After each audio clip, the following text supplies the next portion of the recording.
প্রিয় দর্শক, দেখেন আমরা একটি কলা বাগানে আসছি। এই যে দেখাও, এইটা সামনে নিয়ে আসো ভাইয়া। দেখেন এই যে আমরা একটি কলা বাগানে আসছি। এইখানে এক ভাই কলা বাগান করছে, তো সে অবশ্যই সামনে সফলতা অর্জন করবে। একটু ভিতরে আসেন দেখি।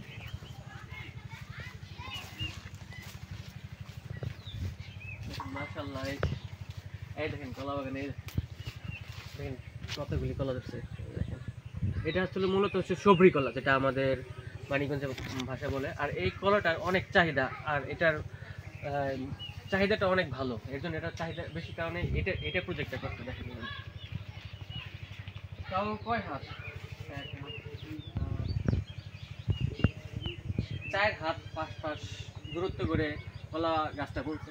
কারণ এটা যখন কলা শেষ হয়ে যাবে, পেকে যাবে, তখন এটা ফেলে দিয়ে কেটে ফেলবে, তখন আবার নিচ থেকে আবার আরেকটা গাছ তৈরি হইতেছে।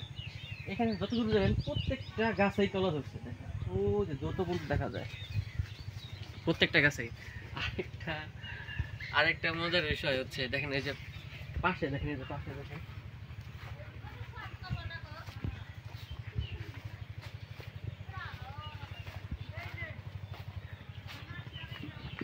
আর দেখেন এই যে পাশে দেখেন এই যে কত সুন্দর, অনেক দূর জুড়ে এই যে কলা গাছের চারা রোপণ করছে।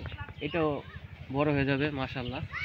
আমি প্রায় 4 মাস আগেও আসছিলাম, তখন কিন্তু এখানে কলা গাছ ছিল না, শুধু এই কটাই ছিল, তখন কলা ছিল না। একটা গ্রামের মাঝখানে উনি কলা চাষ করছে। তো আপনাদের জায়গা থাকলে আপনারা এরকম কলা চাষ করতে পারেন। সবাইকে অনেক অনেক শুভকামনা এবং মাহে রমজানের শুভেচ্ছা।